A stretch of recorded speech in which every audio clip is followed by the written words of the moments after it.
Bakit parang malungkot ka? Ano iniisip mo? Naisip ko yung anak ko kasi hindi ako nakatulog kagabi kasi sumusuka sa lumabas yung ilong. Lumalabas sa Lumabas yung ilong? ilong ng yung gatas dito. Lumalabas sa ilong ng gatas. Yung tulad ng sinabi ko sa iyo nung nakaraan, nung pinatulog ko siya sa kwarto. Opo. Lumalabas sa bibig niya yung ano, di ba? Gatas, pati sa ilong. Kaya pinalitan natin ng gatas.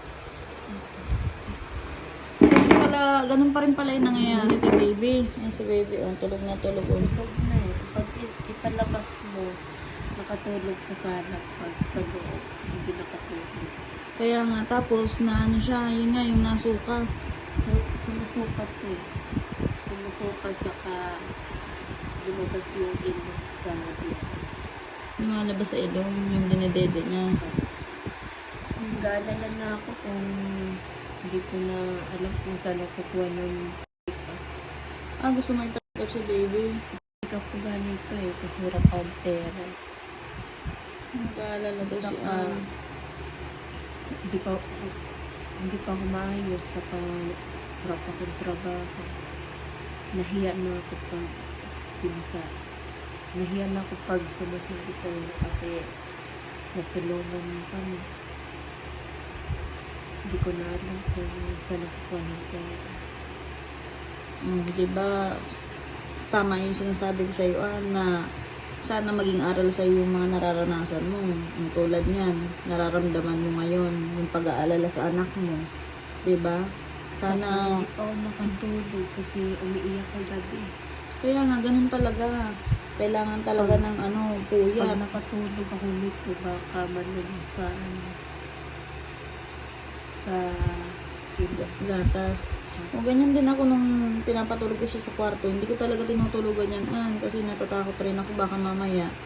Tulad nga nung nangyari dun sa di ba? Wag naman sana. Yun nga pa, may nabalitaan ako nalunod daw sa yung sa lumalabas daw sa bibig siya sa ilong ng bata yung gatas. Hindi ko na alam kung saan ako kukuha ng pera pa chika. O yan mo, makakaano rin tayo. Hintay-hintay lang may hinihintay ko lang yung sahod ko kasi 'di ba sabi ko nga sa'yo nagka-problema yung page ko. Grabe yung ibinagsak at halos walang kinikita.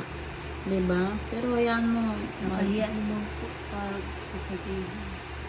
kaya nga, kaysa naman ganyan, kung baka mamaya ano pang mangyayari kay baby. Huwag kang mag-alala at gagawin ko, susubukan kong makahanap ng paraan para makaano tayong pampacheck up kay baby kasi gusto ko rin siya ipa-check up kasi nung nakaraan nung pinanganak mo siya 'di ba may sipon din siya. Ano yan nung pinagbubuntis mo yan kasi lagi kang nagmamalamig siguro kaya nagkaroon ng sipon si baby. Pero huwag kang mag-alalaan gagawin ko yung sabo na makakaya ko para tayo ng pampacheck up natin kay baby para hindi ka nag-aalala din. Kasi alam ko naman na na yun yung iniisip mo talaga. Siyempre bilang nanay, hindi mo naman maaalis sa atin na mag-isip talaga ng ganun. Diba? Pero,